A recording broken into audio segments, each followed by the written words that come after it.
Brought to you by TechnoSpark 20 series smartphones. त्यांनी चर्चा देखील केली होती. काय आव्हान तुमच्या समोर असेल आता? बघा, निवडणूक लढवणारा मी कार्यकर्ता आहे. गेली 30 वर्ष पुणेकरांनी मला आशीर्वाद दिलेत आणि ह्या निवडणुकीमध्ये माझा विजय निश्चित मानला जातो. कारण मी एक कार्यकर्ता आणि पुणेकरांचा उमेदवार आहे. मी मत पुणेला मागणार आहे. मी माझ्या पुणे शहरासाठी मत मागणार आहे. आणि अशा वेळेला आता उमेदवार कोण असेल हा तो वैयक्तिक ज्याचा प्रश्न आहे.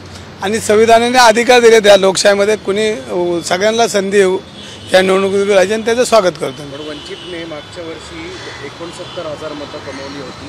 तोच पुन्हा जर मतांचा शेअर तेवढाच राहिला तर तुमच्या मताधिक्याला धोका असू शकेल असं वाटतं? नाही, आता जी मतं दिलेली आहेत त्या मतामध्ये किती मतं आता इंटॅक्ट राहतील हा महत्त्वाचा प्रश्न आहे. आणि तो येणाऱ्या काळामध्ये त्याचं गणित होऊ शकतं. परंतु मला असं वाटत नाही की सुज्ञ पुणेकर आहेत आणि लोकशाही वाचवण्यासाठी निघालेली इंडिया आघाडी त्याच्या पाठीशी उभे राहतील असं माझं मत आहे. पण वंचितने बारामतीमध्ये शरद पवार यांना पाठिंबा दिलाय. मग पुण्यात पण देखील त्यांना करता आलं असतं. वसंत मोरेंना उमेदवारी देऊन त्यांना काय सिद्ध करायचं? आता विषय असा आहे की ते लोकशाही आणि संविधान आहे आणि त्याच्यामुळे त्याच्या निर्णयाला जे ते व्यक्तिगत मत आहे आणि ते व्यक्तिगत त्यांचं मत असू शकतं आणि त्याला आपण काय बोलणार? वसंत मोरेंना काय आव्हान द्याल? काय नाही, आव्हान देणार नाही. आम्ही सगळे कार्यकर्ते आहोत आणि मी आव्हान कोणाला देत नाही. माझं आव्हान मीच स्वीकारतो.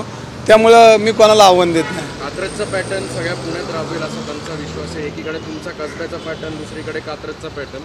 पुणेकरांची पसंती कुठल्या पॅटर्नला असेल असं वाटतं? बघा, मी सांगितलं आत्ता लोकशाही का हुकुमशाही आणि लोकशाहीसाठी जनता इंडिया आघाडीच्या मागे उभे राहतील असं माझं मत आहे.